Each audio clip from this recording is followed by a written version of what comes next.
This is big breaking news. Federal officials like RFK Jr. have just issued a urgent warning, and they're telling us exactly what's going on above us in the skies. He's warning that this is potentially a DARPA military operation, and I want you guys to hear what he's saying. So let's listen to this. This is RFK Jr. exposing what is really going on above us in the skies. Let's listen to this really quick. My name is Emily, and my biggest concern is the stratospheric aerosol injections that are continuously peppered on us every day. Bromium, aluminum, strontium, it's sprayed in our skies all day long. And I know you've talked to Dane Wigington about this. He seems to be one of the experts in the field. Is there a question? Yes. How do we stop it? That is not happening in my agency. You know, we don't do that. It's done, we think, by DARPA. And a lot of it now is coming out of the jet fuel. Yes, so, sir. you know, those materials are put in jet fuel. I'm going to do everything in my power to stop it. We're bringing on somebody who's going to think only about that, find out who's doing it, and holding them accountable. Yes, sir. Okay, so you heard that there. Pretty shocking to hear that from RFK Jr. He's saying that he thinks it's DARPA that's doing this, and he thinks there's potential chemicals, contaminants being put inside of the jet fuel as well too. That's what he's speculating. He's saying he's not 100% sure. He's looking into this and going to research it, and he's going to bring someone onto his team that is looking into this consistently, right? So very concerning, okay? And I don't know about you, but the past week or two, I've seen a lot of activity, it seems, okay? Sometimes it's nothing, but some days it's undeniable when the entire sky is blanketed out and it looks very just dystopian to see these blobs in the sky, and you can just see them created as these planes pass over continuously, and a lot of times these planes aren't even on radar or anything.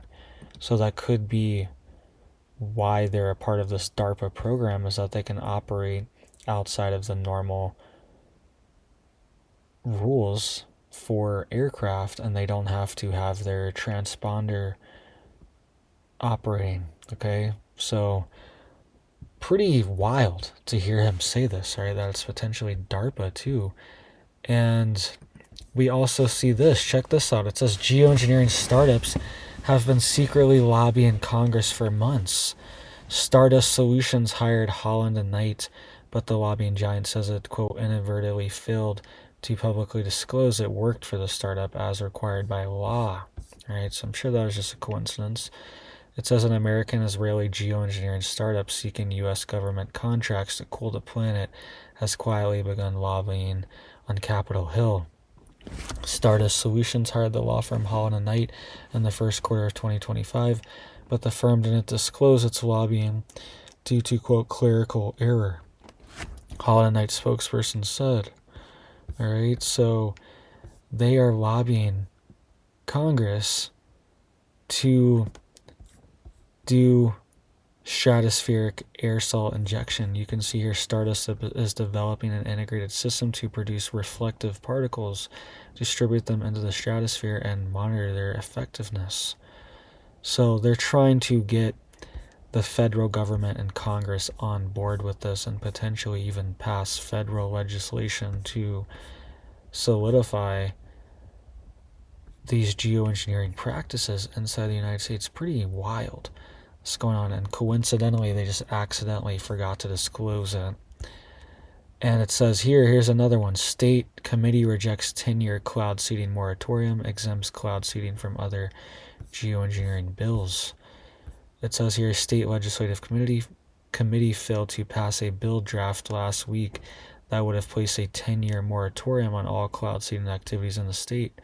During the moratorium, the Wyoming Department of Environmental Quality would have been tasked with completing a study of cloud seeding impacts compared to baseline conditions, according to the initial bill proposal. But University of Wyoming Atmospheric Science Department head Jeff French said that the plan would be, or wouldn't be, quote, scientifically sound.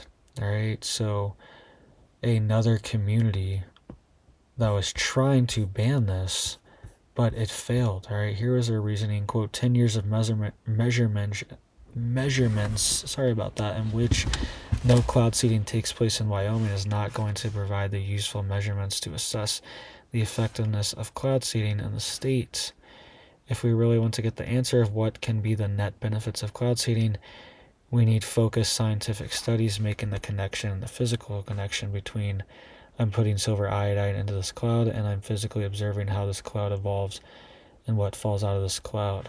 All right, so I don't know. I think it would be a decent idea to put a 10-year moratorium and to see the difference, okay, and do testing on it. I think that would be a pretty smart idea. But apparently this guy from University of Wyoming, whose job most likely is to cloud seed, okay, this is probably his entire job and career is doing these cloud seeding operations. So if they stop this for 10 years, he'd probably be out of a job. Okay, so he's not completely, unbiased or anything like that. It's good to see, other perspectives, but I don't know. It sounds a little biased, right? This guy's literal job is to cloud seed. He works for the Atmospheric Science Department of Wyoming, and he is saying they shouldn't do this, right? I think it would be a good idea. Let me know what you think down below. 10-year cloud seeding moratorium in Wyoming. I think that'd be a great idea. And if they did that, it would really give us a baseline for the weather and for also how things are supposed to look.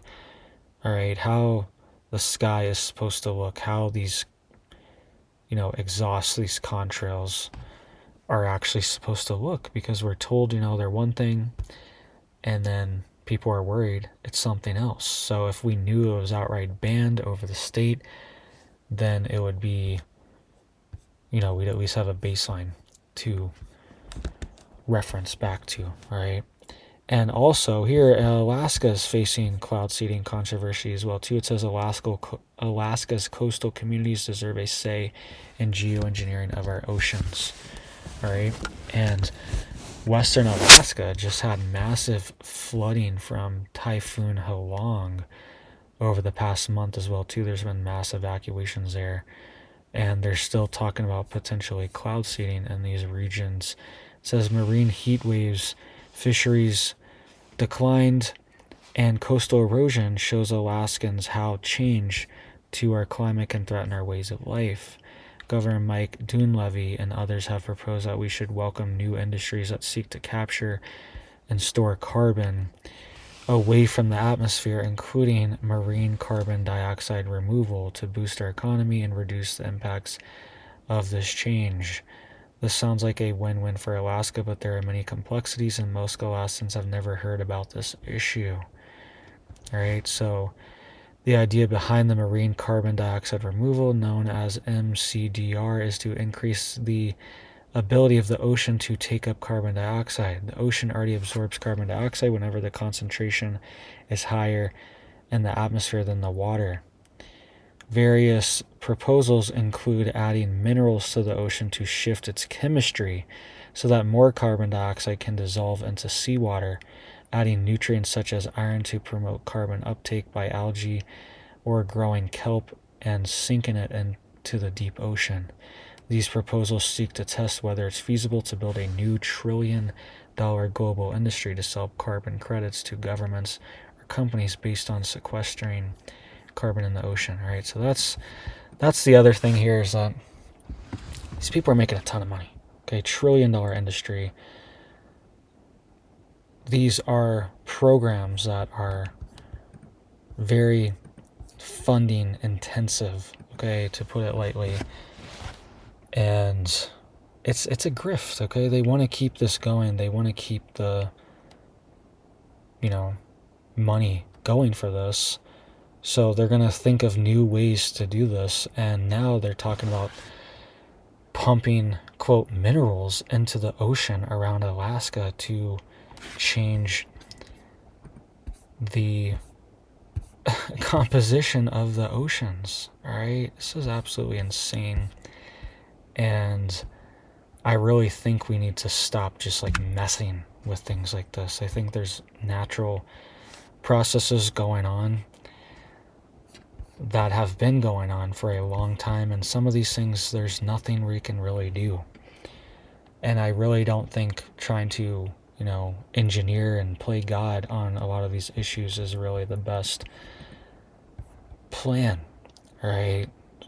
This is a new one, right? This is a new technique. I've heard of similar things, the carbon capture removal,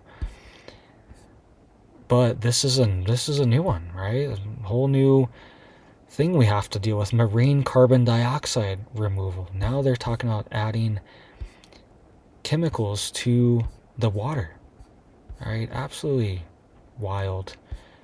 And let me know if you agree with this or you are okay with this. I think it's another thing that could have unintended backlash and consequences if this is done over a long period of time. We don't know what it's going to do to the marine life, okay? And they're trying to encourage algae growth and blooms, and we could see things like red tide and toxic algae bloom out of that as well too, which then causes mass die-off of fish and marine life in the area where this happens. Okay, this happens in Florida frequently, whenever there's a big runoff, or whenever